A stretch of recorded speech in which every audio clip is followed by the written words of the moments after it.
Oh yeah, party people, Jason Gully, One Stop DJ Shop, hanging out on a thankful Thursday. This is not the Phil's Mix radio show, but I'm so rusty on Twitch, I can't even figure out how to change the damn name of the show on there. So definitely know a little bit about streaming, but still got a ton to learn. But anyways, I thought about using this channel for the shop too, not just for music wise and doing the radio show and the cool 808 day and that kind of thing. I get cool gear into the shop, so why not share it with the world? A lot of people ask me, what do I think about the REV1? Well, it is definitely a small little controller. Does everything all the pro ones do, but it's just super small. I mean, it's super lightweight. It's probably a majority plastic, a little bit of metal on there, here, there. So, like the way the layout is. A couple years ago, I predicted a controller was going to come out from Pioneer with the mixer section of the S9, and we all saw the REV7 come out. The REV1 is like a little baby mixer right here in the section. I remember when the Rain 1 dropped, that was the first thing I said is, why did they put the pads underneath the platters? They could have put the pads in the mixer section and then ultimately had maybe bigger platters. They should have done like the Rain 12 with the pitch control, which I didn't really see that at the moment. But now I see why that's a good idea, because this allowed Pioneer to put a bigger platter on this. So, yeah, so it's much larger. Well, I wouldn't say much larger, but it's a couple inches larger than the SB3. And the SB3 is now discontinued, and then this is the one. It's like $10 more. It's $259, but it gives you all the nice mixer section. So, yeah. So just real quick, just going to go through here. If you guys have questions as I'm going, I'm watching the chat the best I can, and I think in the future I'll get a little more fancy. Maybe I'll have different camera angles, and you can see the screen and you can see the mixer, and you don't have to look at me so much. So, but anyways, this is live. We're going to do it live.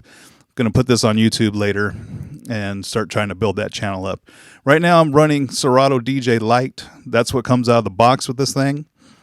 For what it is, it allows you to do everything you need to do. It's limited on certain things, but if you're just out there mixing and playing music, it's more than plenty, and it reads your Serato crates that you already have. But you can also upgrade to Serato DJ Pro. I think it's like $150 or something, and you can have the full program that does it all, video mixing and the whole nine. So, yeah. So, okay, so let's talk more about this new thing here.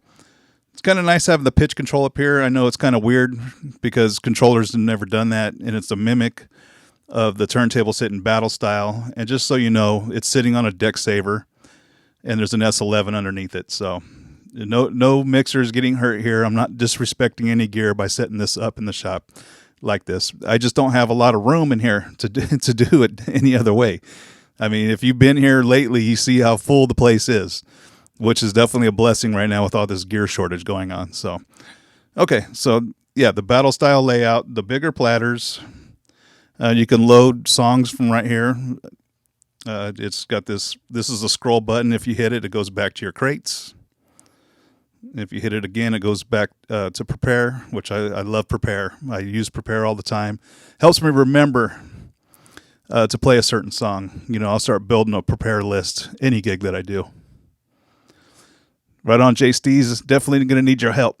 So maybe you can come down when we get the REV7 and help me demo that piece out. That would be badass. So, okay. So like I said, I can load from here. Like I said, let's go back to... So that loop I was playing earlier was out of Serato. It was already in a crate when I loaded up Serato DJ Lite. So this is a house track. I'm going to load it up. Okay, so you can control the curve of these faders by going into the software section. Like I said, if I was fancy, then I could show you how to do that. But if you've been around Serato long enough, you go into the preferences, and you can go in there and set the curve however you want it. So if you want it fully open, on the up faders, I like to fade because I like to mix up and down on the fader. On the crossfader, I like it to be a sharp cut. And right out the box, this thing came already with the sharp cut. So The beginning of the show, I was doing a little bit of scratching and just showing you how tight it is.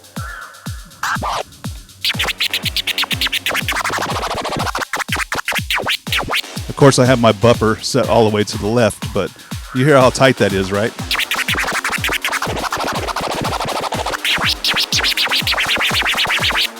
And right now I'm in the scratch bank. So if you're not familiar with the scratch bank, it's a feature that dropped with the S11, I believe, and now is pretty much available on most devices with Serato. So it allows you to set a scratch sample in there and go right to it. So right now I'm in that bank, so that was the got the fresh.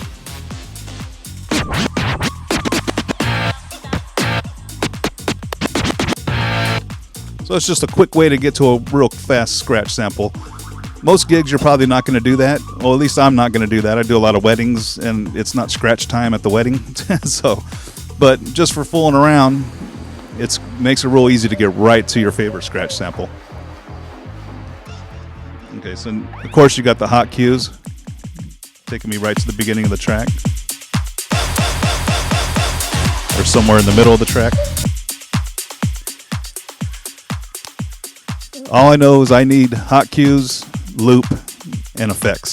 So this allows you to do 3 effects. Like I said, it's real limited in Serato DJ Lite, but it gives you the bread and butter of effects: echo, reverb, phaser, and that kind of stuff. So right now I have it assigned to a phaser. These paddles are actually really nice. You know, they're not cheap filling at all. And that is the phaser.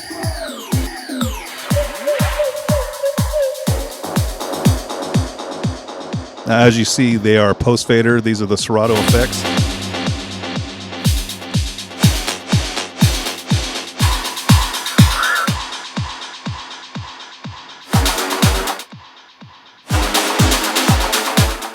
Okay, so that's kind of the bare basics on the effects. Hot cue. You have auto loop.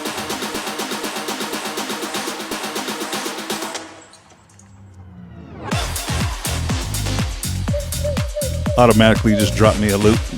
That's an 8-bar loop right there. 4-bar loop. I think you get it, right? So,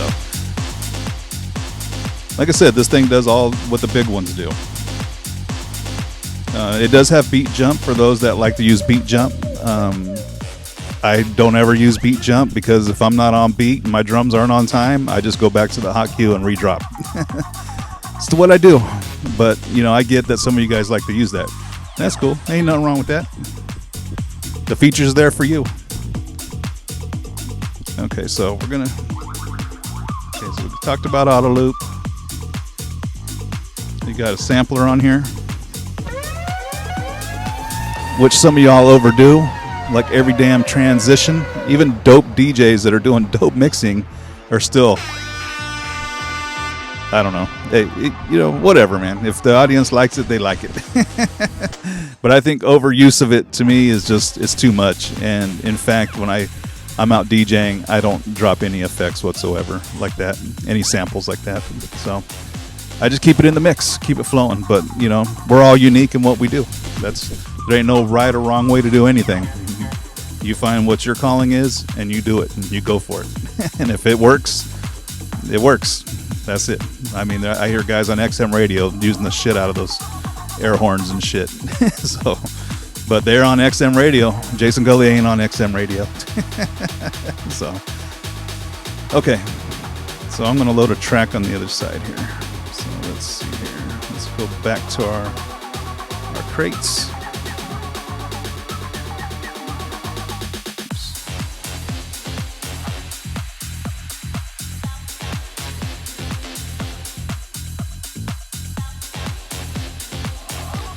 Just loaded up all the fish on the other side.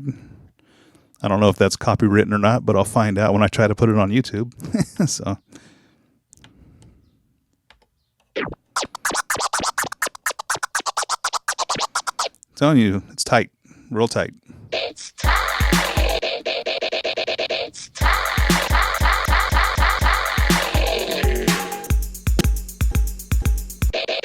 It's tight.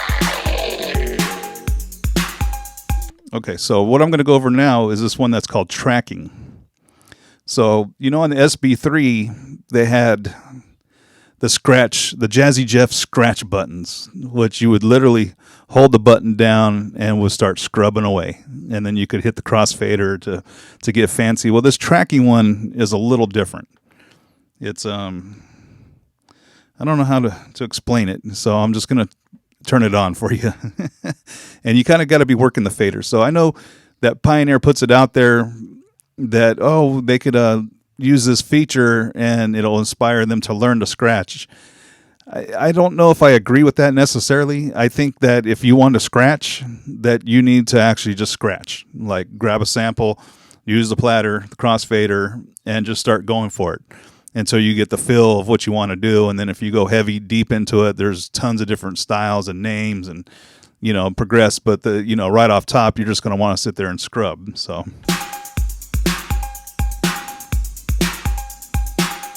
See here. Maybe I got to be at the beginning because I know it does the first hot cue. It's time.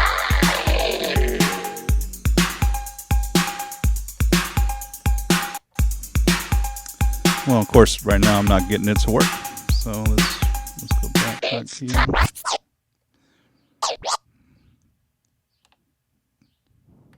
It's time.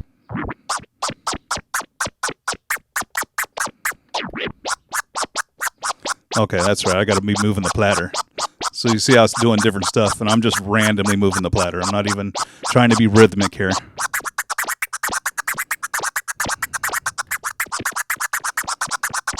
Keeps me on time, though.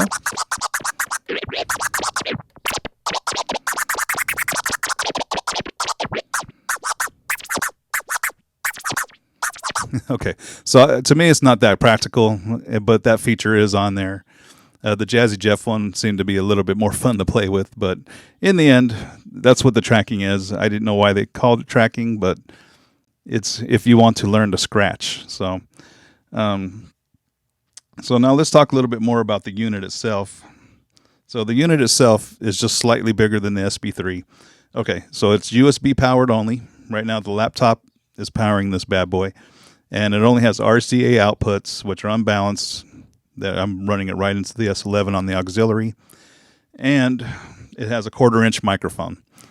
So to make this, sound better, or if you want to run like balanced connection, you could just buy a small little mixer that has XLR out, run this right into it, and now you have XLR out to go to your speakers.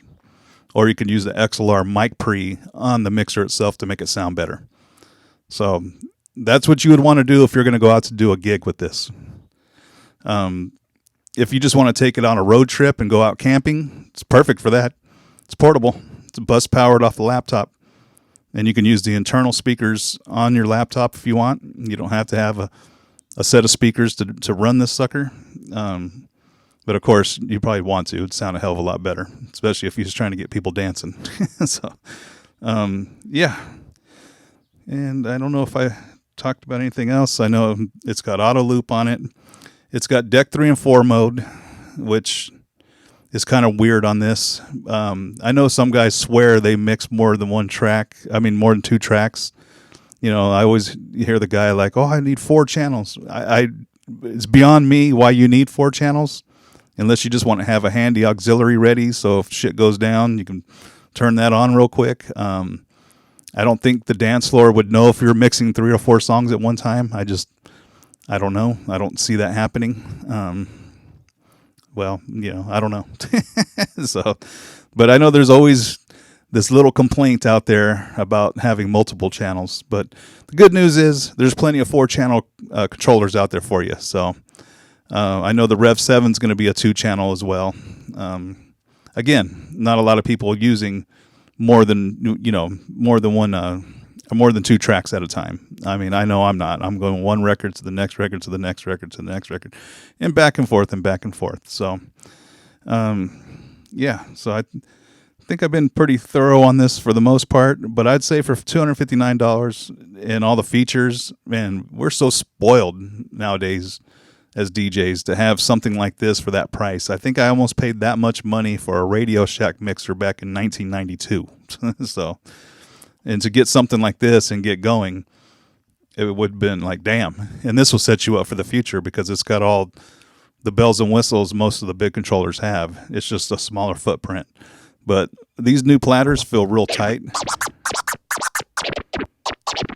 Oh, I forgot the tracking's on. I was like, that sounds fucking weird.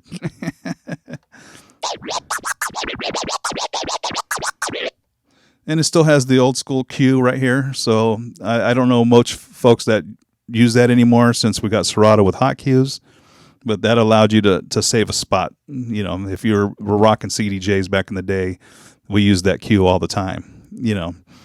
But it's still there. I don't know if I don't remember seeing it on the REV1 from the picture of it, but I don't think that's a feature most are going to use anyway. Because like I said, it has the hot cue right here ready to roll. So I think I basically covered it all. I mean, anything else is just me showing you like, oh, it's got auto loop right here.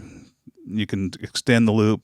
You could turn sync on and off. You can turn the vinyl mode off. So if you want to pitch bend the platter instead of having to scrub and scratch mode, you could do that. But of course, you have the pitch bend right here on the sides, just like the CDJs. And of course, most of their controllers. Well, I think all of them have that at this point. What else? You got 3-band EQ, full kill on both sides. You can do 2 effects at one time. So if you wanted to do a reverb and an echo together, you could definitely do it.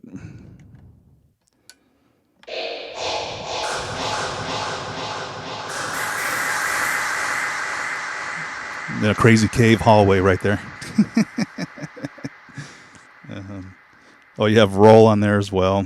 Like I said, scratch bank, making it real easy to just get right to your favorite cut. Basically, it's dual MIDI, so you got the shift button. So, and I'm sure you could probably MIDI map it. I ain't tried that yet, and so maybe one day I will. Maybe I won't. I don't know. I mean, most that know me know I'm still out rocking turntables, so I still haven't moved over the controller thing. But that doesn't mean I couldn't take this right now to retro and throw down a set, because I could rock a party with this right here. I think once you have the fundamentals as a DJ, you could probably rock on anything. The only thing I struggle on is a damn CD Mix 2 with those little baby freaking pitch wheels. I will train wreck all day on that shit because I'm used to having control like a record. So, all right. Well, I don't see really any questions coming in. We don't got a big viewership going on, which is not a problem because, like I said, OBS, which was running the show for the stream, saves everything. And I'm going to be able to put this up on YouTube. And it can be viewed there. Anybody that wants to watch it, look at it, and comment on it. I don't know. You know. But as time goes forward, these are going to get better and more shinier. But you got to start somewhere. So, you know, I just wanted to share the REV1. Everybody keeps asking me, what do I think about it? Well, I think I've expressed what I think about it in this video. So if there's any other questions, of course, give me a holler. All the local guys, it's down here on display. You can come put your hands on it and try it out. When the REV7 does drop, I am going to have that on display. So you'll be able to come check that out, put hands on it, see if it's all that the hype is about or maybe not. I think it's going to be pretty dope, but we shall see. You know, we won't know until it's right here in front of us. But I'm going to do an open house so that way you guys can come down. I'll stay open until probably like 9 o'clock at night or something, which is rare for me. You know me. I'm usually at home eating dinner, chilling. So, all right, y'all. Other than that, I had nothing but good things to say about this. Like I said, am I going to take it out tomorrow and rock a party? Probably not, but I'm going to sit here and play with it at the shop and, you know, get down with it because it works really good. And then I'll probably just jump on my turntables. So, all right, y'all. I'm Jason Gully, One Stop DJ Shop on a thankful Thursday. Y'all have a good day now. Peace.